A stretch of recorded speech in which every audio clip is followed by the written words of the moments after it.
Ultimately, I think where these stories are truly coming from, alongside the never-ending cope that third-party games are not doing well on Nintendo Switch 2, which I've demonstrated in the past is not true. Where these stories are coming from is out of this sense of desperation to continue this farce that Nintendo is this unpopular thing. Because this is something that I've had to deal with as a hardcore Nintendo fan, is just this idea that Nintendo is constantly failing, constantly going bankrupt, constantly producing games no one wants, and constantly just screwing over their audience and their fans. Like, I've had to deal with this for so long that I have this like extreme contempt for it, because none of it is ever true. None of it is ever rooted in reality. It's just a gigantic cope from people who hate Nintendo and want to see them fail. And we've been seeing this since the 90s. Like, it never really seems to stop, even after like huge success stories like the Wii and DS or the Switch. Like, if anything, they kind of just doubled down on it. Like the Switch generation is a really interesting case study for this, because we were told day one that like the console wasn't living up to expectations, that nobody was excited for, that there was nothing to look forward to. And what happens? Animal Crossing New Horizons sets all-time records in the gaming industry. And after that point, they had to backtrack and say that like the Switch was never going to live up to those uh, that hype ever again. We are seeing something similar with Switch 2, where everyone's trying to make it out to be a disappointment. Everyone's trying to find something they can complain about when it comes to this thing. Everyone's trying to to establish some kind of narrative, and they think if they repeat it enough, it's going to be taken seriously. And I think that it is our imperative, like, as Nintendo fans, that we do need to start addressing this. We do need to start acknowledging that this kind of behavior is unacceptable, and blatantly lying about the company and what they've been doing over the past several years is unacceptable. It really needs to be called out for what it is, because like, so many great games go under the radar because the general gaming community just laughs at them and just disregards them for petty reasons. Off the top of my head, we had to deal with that with Mario and Luigi Brothership, Princess Peach Showtime, Bayonetta 3, No More Heroes 3. There have just been so many good Nintendo games over the past 5 years and more that have just been completely dismissed by the community for these really lazy reasons. And obviously they don't last.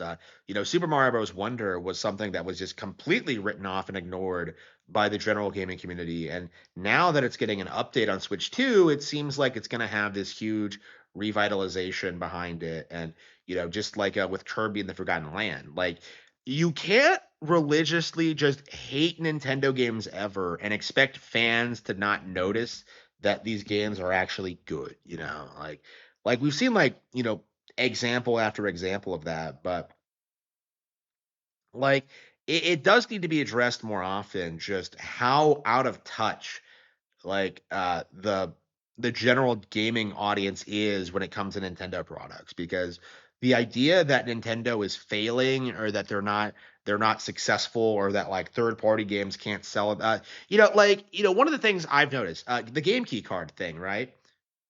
Everyone's like making it out to be some huge like deal breaker thing, but yet you can just get the game digitally.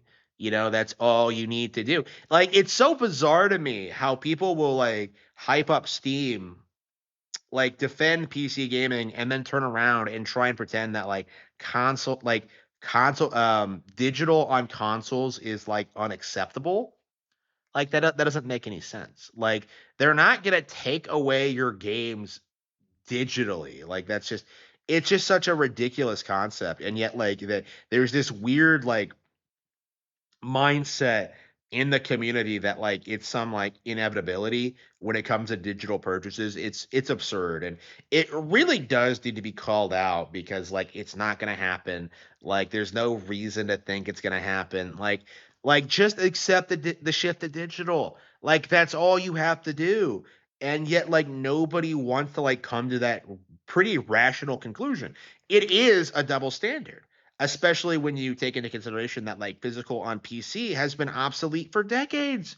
Like, what physical game have you bought from Steam? So like anyway, but like things like this, things like, people complaining about third party games, people like insisting that Nintendo games aren't actually selling well or are relevant. Like, how many times have we heard that like Mario Kart World is like completely irrelevant now?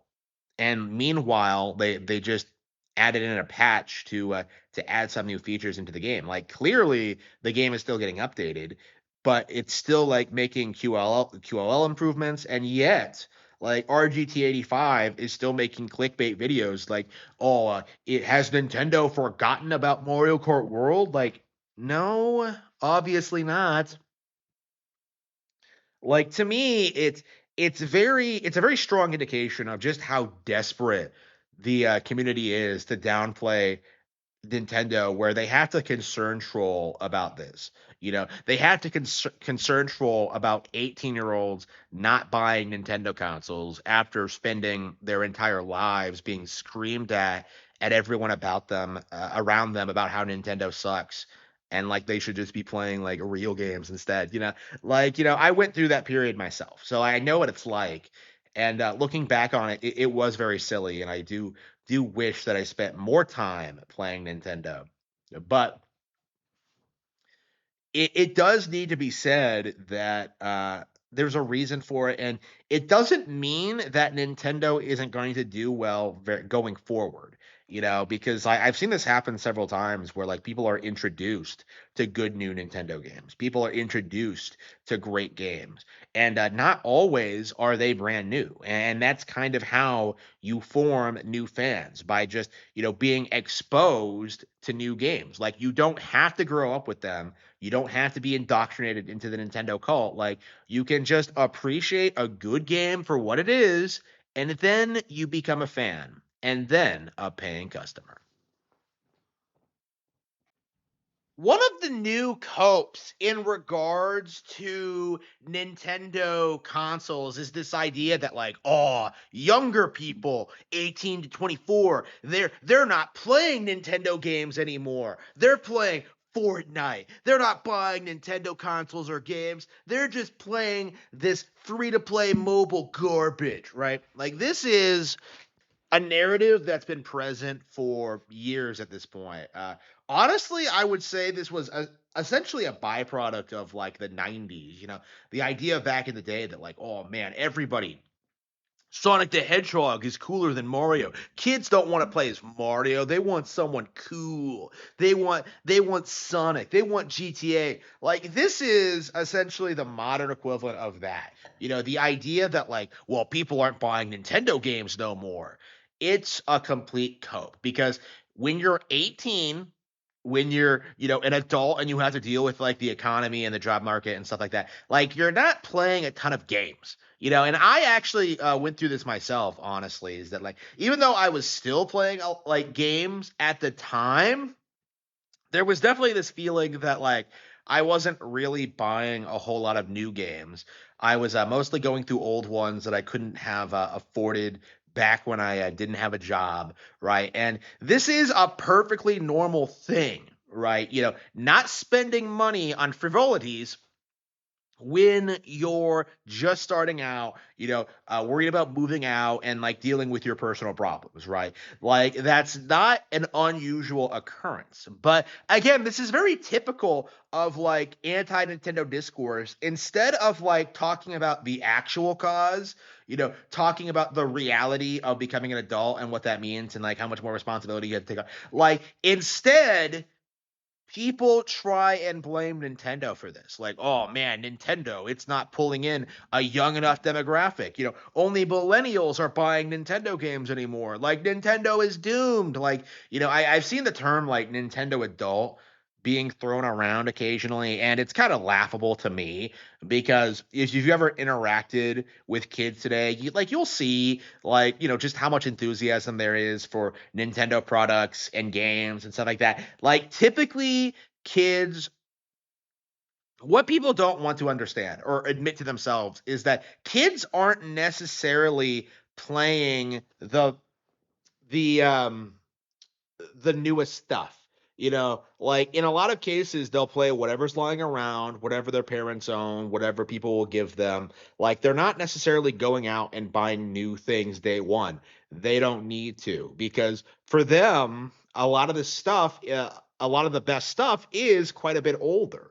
A lot of them are playing Breath of the Wild for the first time. A lot of them are playing Mario Odyssey. Splatoon. Like there's just so many places to start when it comes to Nintendo products. Like you don't really have to get brand new hardware or games until you've already played all the classics. And I think all of us can kind of agree with that in that sense because, when I first became, really into this stuff, I was playing stuff that was over a decade old. I played through Super Metroid when it was a decade old. Like when I did Yoshi's Island, it was like 5 years old. Like Donkey Kong Country, it was like again, you just have like these. Yeah, I beat DKC 2 when it was like for the first time when it was like 20 years old, right? So you have all of these games, you have all this hardware, you have all these opportunities to get into the hobby. Like, there's so many entry points. Like, the idea that everyone is going to start at the same skill level and start with like the same franchises and have like the exact same experience is ridiculous, right? Because Nintendo is such a big company now. There are so many games to get into that you don't necessarily need to get into it with like the big new products that are just coming out. We saw this with like Tears of the Kingdom, where a lot of people felt that like, like this game has no momentum behind it, nobody cares about it, and look where we are 2 years later, where it's this hugely popular thing, like it's this hugely successful thing, and it has been doing huge numbers on Nintendo Switch too.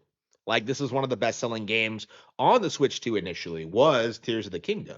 Like the upgrade really revitalized a lot of interest in this game that I think a lot of people had written off day one, right?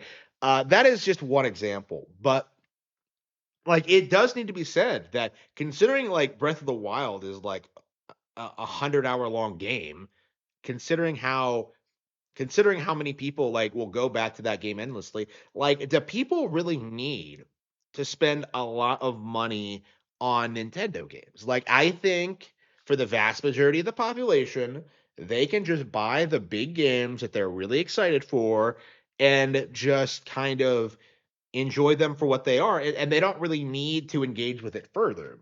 Like in fact, I would argue that's probably the normal thing to do is just not really spend all of your time and money on video games when you're young. It's perfectly reasonable to do that, Like, not everybody is like me and does this for like, just the sheer love and the artistry and like, just being your thing and buying everything that comes out. Like, it's not reasonable to assume that Nintendo's business model should be to sell every game they produce to their demographic because like it's just not viable. Like there's so much stuff to play that like it's unreasonable to assume that like their consumers are just going to like consume everything that comes out. That is not true. That never has been true, never will be true. So what you have to take into consideration instead is just how much people are people are getting value out of their console, even if they don't necessarily buy and play every single game on the market.